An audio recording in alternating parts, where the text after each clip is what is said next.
we go, starting out with our transfer tape and layer number 1.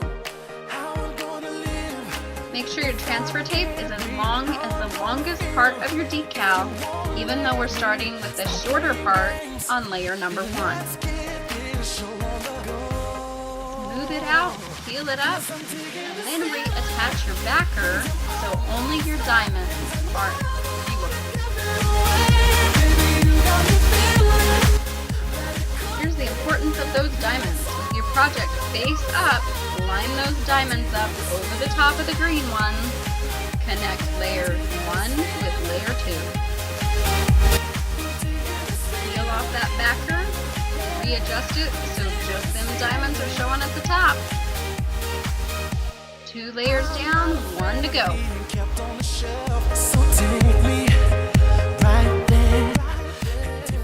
Now we have our top layer black over the top of our green layer, and now we need to combine those on top of our bottom white layer.